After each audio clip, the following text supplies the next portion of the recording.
咧就係講到底 Archi 係讀啲乜嘢，同我哋點樣去入建築系嘅咧。之前就話介紹大家去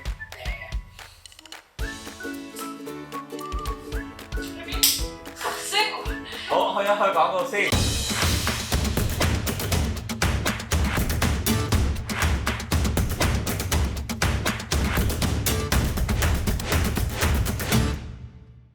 Hello， Andy 上今日又 call 嚟喺度啦。之前嗰兩條片咧就喺我屋企拍嘅，跟住我哋 set up 咗個 background 啦，唔知大家中唔中意咧？可以留言俾我話俾我知啦。今日咧就係講到底 Archi 係讀啲乜嘢，同我哋點樣去入建築系嘅咧？咁上兩條片咧就直接咁話俾大家聽，如果入建築系嘅咧就買咩電腦咁樣啦。咁其實到底建築系要讀啲咩先？咁同埋到底點樣入建築系咧咁樣？我嗰陣時咧就讀 high dip 嘅，咁 Colin 咧就讀 associate degree 啦。咁其實兩者之間有啲咩分別？high dip 通常咧係一個比較放你出嚟做嘢啦，實用啲嘅。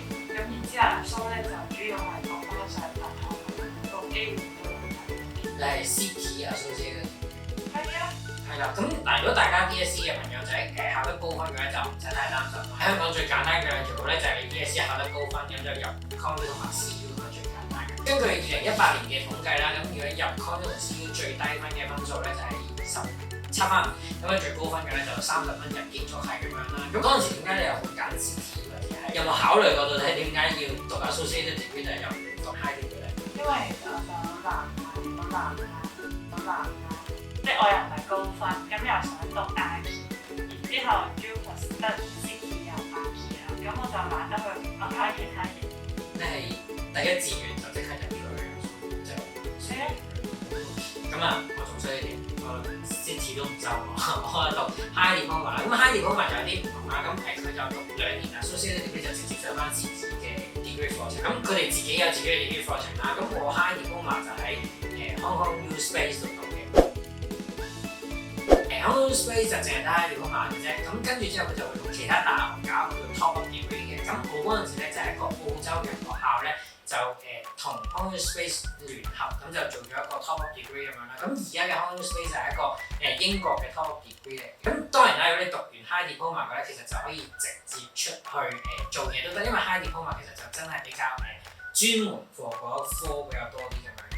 咁但係當然啦，亦都可以去入翻其他嘅大學啦。嗰陣時知有冇其他同學可以讀完之後入翻 Con 嗰陣時？多啲，因為我哋 City 嘅收入會比較接近燒嘅，咁就多啲同學係做燒嘅，咁但係好多咧，其實都係可能1屆1即係最高分咁樣。係。咁但係個升上去自己嘅 degree 上面有冇話要求幾多分？咁就相對好多嘅，因為都大唔多啦，咁嗰陣時就話你大概拎到3.3啦，咁其實呢個分都唔會話太難嘅，咁你平啦，提交成績嘅話 OK。咁嗱，如果大家啱啱 DSE 嘅同學仔就未讀 Archi 咧，就唔知道啦。其實我哋讀 Archi 嘅咧，其實就有 project base 嘅。咁我哋就 design 科個分同埋術科個分咧，其實就個 practice 就比例就差得有啲遠咁樣。咁其實3.3其實對於我嚟講都係一個幾高分。high diploma 我嗰陣時度咧就未去到3.3咁高分嘅。咁可能每間學校嘅水平有啲唔同啦。我嗰陣時咧要入翻 top up degree 嘅咧，就要大概GPA 要有3分。咁但係如果你話你想入翻去 Hong Kong U 同 CU 咧，其實唔係冇機會。我嗰陣時都有一個師兄係入翻 CU， 咁但係比例上應該就少過 City。咁除咗 Hong Kong U 之外，其實仲有其他學校都有 high diploma HKDI 咁樣啦。咁啲 HKDI 都有自己嘅一個degree 咁樣，但係我哋就唔係好清楚啦。咁可能啲資料就留喺下邊個網址，咁大家就自己喺網址上面睇翻。咁除咗呢幾間學校之外咧，其實我哋而家讀緊 master 嘅，咁我哋間 master 就係專業學院啦。咁其實專業學院嘅課程咧，雖然佢就係私校，不過佢都係被承認嘅一個學士課程嚟嘅。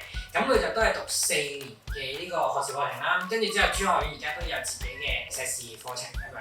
咁到底讀建築係要讀幾耐咧？咁同埋乜嘢係被承認呢樣嘢咧？就係建築系咧，咁我哋要讀嘅課程一定要俾 HKIA， 即係香港建築師學會被承認啦，我哋先至可以咧去考呢個建築師呢個試嘅。咁成個到底讀幾多年咧？咁哥嚟可以講一講。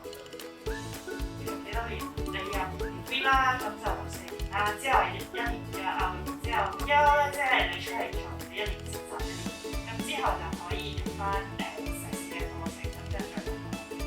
同你讀嘅書咧就係6年之後加埋做嘅就7年。如果你要考埋牌咧，即係你要去有一個考牌做建築師嘅資格嘅話，咁其實你都要喺碩士課程之後做咗人事2年嘅，咁你先有嗰個資格去考建築師。咁要幾多年先可以考到建築師牌就即係見智啊呢個。咁但係讀嘅過程其實都真係幾長，都大家都數到其實係讀書嘅時間就6年啦。咁但係你入到翻嚟其實即係都讀7年嘅時間啦。咁嗱，如果我真係珠海入唔到啦，香港入唔到啦，蘇澳入唔到啦，咁仲有冇其他度可以讀建築系？而家都有好多人諗緊就係出走，咁可以去其他唔同嘅國家啦，咁亦都可以去自己試嘅。其實外國啦，而家可能大家最多人留意嘅就係點樣去到外國讀書嘅樣。其實又唔係話而家嘅，其實一路以嚟咧讀設計或者讀美術咧，大家都會希望去外國讀多啲。可能香港讀美術或者讀設計嘅，咁同外國可能會有好大嘅分別。外國咧其實都有好多建築系嘅學校嘅，咁但係都係啦，大家就要留意翻到底被唔被呢個香港建築師學會承認啦呢樣嘢。咁其實香港咧其實都有分係咪俾建築師承認嘅一啲課程咁樣，咁大家可以留意翻上面呢個課程咁樣咧，可以睇翻到底有冇俾香港建築師承認嘅一啲課程。因為唔同嘅年份咧係會有分別嘅，咁所以大家就要跟翻個網址去睇翻到底嗰個課程俾唔俾承認啦。因為外國嘅學校實在太多啦，咁我哋亦都冇辦法可以詳細咁話俾大家知道。咁如果大家真係想去外國讀書嘅咧，咁可以留言話俾我哋知你想去邊個國家，或者你對邊間學校特別有興趣嘅。咁我哋可能做翻相關嘅資料搜集啊，或者問翻我哋嗰啲同學咧有啲乜嘢相關嘅資料咁樣，咁就可以回答翻大家。咁今日就大概到呢度，好啦，拜拜，大家加油啊！